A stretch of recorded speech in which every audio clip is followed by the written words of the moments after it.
Hola Viver, ¿qué tal? Pues aquí estamos en otro vídeo de la resolución de los modelos de examen para el EBAU, en este caso de 2024, y vamos con Geografía de España. Podéis ver la resolución de este modelo en nuestra página web de Luis Vives, os metéis en recursos, de ahí vais a exámenes resueltos y luego en modelos de exámenes resueltos pinchamos en Geografía y os saldrá un documento como este, ¿vale? Tenemos opción A y opción B. Y en la opción A nos dejan un tema que es la caracterización de las unidades morfoestructurales del relieve español. Y nos dicen que hay que atender a la configuración general del relieve español peninsular con los rasgos más básicos y luego las grandes unidades del relieve español peninsular. Entonces, en el relieve español peninsular, los rasgos más básicos, hay que hacer mención a la forma maciza de la península, la elevada altitud media y la disposición periférica del relieve. Entonces podemos aquí explicar brevemente cómo afecta que tengamos una península tan maciza, que en este caso es que no penetre la influencia del mar en el interior peninsular. La elevada altitud media hace que España sea el segundo país de Europa por debajo de Suiza con más altura. Y luego tenemos la disposición periférica del relieve, en el que tenemos un relieve que está paralelo a las costas y por tanto tampoco vemos esa influencia del mar en el interior. Para luego pasar a hablar de las grandes unidades del relieve español peninsular. Yo las he dividido en meseta, y aquí hablo del sistema central y los montes de Toledo, las cordilleras periféricas, como el macizo galaico-leonés, la cordillera cantábrica, el sistema ibérico, Sierra Morena, y las cordilleras exteriores como Pirineos, Montes Vascos, Béticas, y luego las depresiones, aquí en el caso el Ebro y el Guadalquivir. Podemos ampliar también con el Duero, el Tajo y el Guadiana si lo metemos dentro de la meseta, como las depresiones que están dentro de la meseta, ¿vale? Seguimos entonces con la segunda pregunta, en el que tenemos que definir una serie de conceptos. Nos dan 8 a escoger 5 y nos dejan regadío, energía nuclear, espacio Schengen, mal país, caladero, exportación, policultivo y altitud. Cualquiera de estos conceptos se pueden encontrar en un libro de geografía de España o en manuales de geografía, incluso por internet. Podemos tener algunas diferencias a la hora de expresarnos entre unas u otras, ¿vale? Pero todas vienen a contar más o menos lo mismo, así que bueno, os he propuesto estas que están en el libro, pero podéis tener algunas similares, ¿vale? en el examen. La tercera pregunta es el práctico, en el que nos dan una noticia de prensa y un gráfico adjunto, que es esta pirámide, y nos dicen que hagamos un comentario conjunto de ambos. Así que primero hay que analizar o hay que leerse tranquilamente este texto y luego observar la pirámide demográfica para después atender a la composición por sexos y edades y las causas que lo motivan y las consecuencias demográficas, sociales y económicas. Entonces, si nosotros leemos el texto, como título tiene La población en España cae por primera vez desde 2016. Entonces, más o menos, de una manera muy resumida, el texto nos cuenta que el INE ha hecho un cálculo y nos revela que algo inédito, que es que por primera vez desde 2016 hay dos causas por lo que la natalidad está bajando en este caso, la población, mejor dicho, en España está cayendo, y es que la mortalidad aún es superior sobre la natalidad y que el saldo migratorio es nulo, es decir, salen X número de españoles y entra exactamente o prácticamente el mismo número de extranjeros. Entonces, al final, si salen 100, vamos a poner 100 españoles y entran 100 extranjeros, entonces el saldo migratorio es nulo. Normalmente ha sido positivo, es decir, teníamos más inmigración que inmigración. Pero este año, desde 2016, esa tendencia ha cambiado hasta que sea, este caso, nulo. Aquí vemos la pirámide, que es una pirámide de urna, ¿vale? Y entonces yo he hecho un comentario de la estructura por sexo, tal cual como lo podríamos hacer en cualquier otra pirámide demográfica. En este caso hablamos desde los niños y las niñas, pues que nacen más niños que niñas a nivel un poco estadístico, pero bueno, que son prácticamente iguales, luego que se iguala en ambos sexos en la edad adulta, y sin embargo luego hay más ancianas que ancianos, y cuento un poquito el porqué, que son razones biológicas y culturales, que los hombres han participado en trabajos más duros, y luego ya pasaría a comentarlo por edades, en el que esto es hablar en sí de la pirámide demográfica, que tiene forma de urna, que es propia de los dos países desarrollados y que atiende a un régimen demográfico actual en el que a partir del año 75 la natalidad ha descendido porque se ha retrasado la edad de matrimonio, porque se ha despenalizado los métodos anticonceptivos, porque hay un cambio de mentalidad sobre los hijos, un mayor nivel de vida. Y luego aquí ya seguimos con las consecuencias sociales y económicas que nos han preguntado.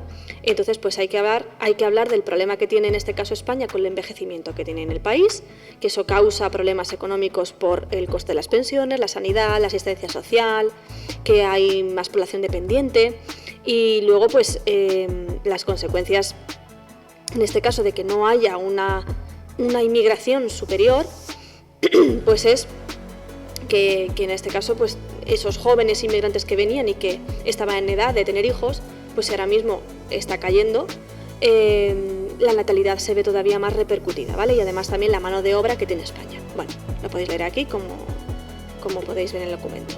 El ejercicio 4 lo que me dan es un mapa, en este caso mapa de formaciones arboladas, que son los hayedos, y tengo que indicar el nombre de las provincias numeradas y señalar las posibles causas de esta distribución, es decir, por qué ahí hay hayedos, ¿vale? En esas provincias. Entonces, aquí tenéis, en este caso, todas las provincias y luego explico el haya como tipo de árbol caducifolio, de crecimiento lento y que necesita rigurosas condiciones climáticas, y ahí ya explico el porqué. O sea, a medida que yo digo lo que necesita el haya, ya estoy explicando el por qué se encuentra en ese lugar.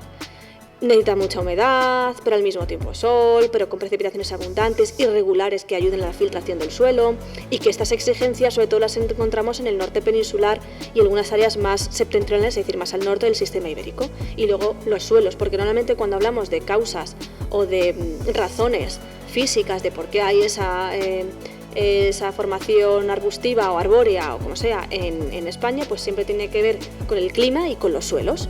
Y en este caso también he dado una explicación a nivel humano, y es que los hayedos están protegidos en España y sobre todo por la UNESCO, ¿vale? Así que por eso seguimos manteniendo esa cantidad de hayedos. En la opción B lo que tenemos es un tema también en el que nos dice el sistema urbano español, la jerarquía urbana y su organización espacial.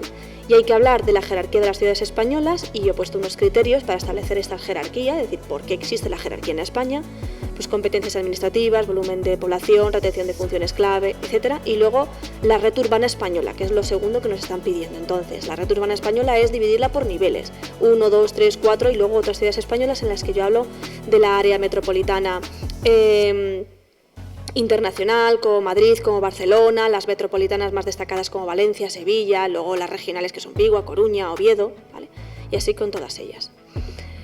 La segunda pregunta de nuevo es una serie de definiciones en las que aquí me dan área suburbana, ecoturismo, economía circular, exportación, declinación magnética, cañada, oleoducto y volcán. Lo mismo lo tenéis en cualquier libro de geografía o manual, ¿vale? He propuesto aquí estas definiciones como solución a estas definiciones. Intentar que siempre tengamos 2, 3 líneas, aunque hay algunas pues que no se pueden nada más que decir en una línea, como la de exportación o de cañada, pero intentemos siempre dar 2, 3 líneas. Y luego comentar la fotografía adjunta, atendiendo siempre a los elementos del medio físico, del medio humano, la relación que hay entre ellos y el tipo de paisaje. Entonces nos han ofrecido este paisaje, que aquí nos dan además dónde se encuentra, que estamos en Vélez de Benadulla, en Granada. Y bueno, pues hemos aquí, en este caso yo he empezado diciendo lo último, que es el tipo de paisaje, que tenemos en un paisaje, domina el medio rural, insentado en un entorno natural, y que tenemos varias unidades de paisaje, el poblamiento y las elevaciones montañosas, que es lo que vemos aquí, las elevaciones y el poblamiento. Entonces, en relación con el orden físico, pues hablamos siempre de lo que vemos en cuanto a relieve, luego habría que hablar del clima si nos están atendiendo algo, de la hidrografía, de la vegetación, ¿vale? Y aquí hemos hecho entonces pues un resumen de esto. Entonces, la vegetación, paisaje vegetal del clima mediterráneo, tenemos aquí entonces contornos suaves, compuesto de materiales duros, seguramente paleozoicos porque estaremos en la cordillera penibética. Pues qué clima podemos tener ahí, pues un clima mediterráneo, ¿vale? Con escasas precipitaciones. Y luego con respecto al medio humano siempre hay que hablar de la población que vemos, ¿vale? Si es concentrada, si es apiñada, en este caso, perdón, concentrado apiñado, si es lineal, si es disperso intercalar, si son poblaciones bajas, si son edificios altos, y luego la dedicación, si se dedica al sector primario, secundario y terciario. Aquí he puesto primario y terciario principalmente, y luego tenemos algunas vías de acceso, no se ven, pero seguramente hay carreteras. Y luego por último la relación que hay entre ellos, que es más que nada ver la intervención humana que hay en el medio. Entonces aquí pues sí ha alterado el paisaje de montaña este pueblo. Lo que pasa que bueno, son 2 pueblos blancos que suele haber en Granada y que ha seguido con un poco la estética para dañar lo menos posible el paisaje. Y luego, por último, tendríamos las provincias con mayor población de extranjeros procedentes de América en 2021. Y de nuevo hay que contar las provincias numeradas y señalar las causas y qué consecuencias sociales y económicas se derivan de este hecho. Entonces, aquí tenemos de nuevo las provincias y luego he comentado que la principal inmigración americana es sudamericana, ¿vale? Entonces, es de Ecuador, de Perú, de Colombia y de Venezuela, que se ha producido en las 3 últimas décadas y que estos inmigrantes llegan sobre todo a Madrid y Barcelona porque son los ejes principales con mayor economía dinámica, pero que también destacan Valencia, Alicante. Aquí tenemos, veis, la relación que hay para que veamos cuáles son las que más y las que menos. Si sabemos el nombre de las provincias, sabemos entonces a cuál se refiere cada uno de los números y podemos hacer esta relación. Entonces vemos que Valencia, Alicante o Baleares son provincias que ofrecen mucho trabajo ligadas al sector terciario, incluso también al primario, pero que aunque Canarias, Málaga o Murcia, que son las últimas, ¿vale?, pues ofrece también esto, lo ofrece en menor medida, porque también además son menos atractivas por estar más lejos de la capital, peor comunicación como el caso de Canarias, que están más aisladas, ¿vale? Entonces es una posible causa. Y las consecuencias a nivel económico es que esta población inmigrante lo que trae es mano de obra, que desempeñan una serie de labores en servicios de ocupaciones básicas o poco cualificadas, que en este caso no quieren los españoles, servicio doméstico, hostelería, agricultura, y que además aportan a las pensiones en la seguridad social, y luego las consecuencias sociales, en las que es más que nada una inmigración más bien familiar, con tendencia a asentamiento, es decir, para quedarse aquí en España, y luego pues que tendremos una sociedad más abierta, más diversa, aunque luego no he puesto ninguno negativo, pero pueden ocasionar problemas también de racismo, xenofobia, etcétera, ¿vale? Bueno, chicos, pues aquí tenéis el modelo corregido y nada, espero que haya sido de utilidad. Nos vemos en el próximo vídeo de Luis Vives. ¡Chao!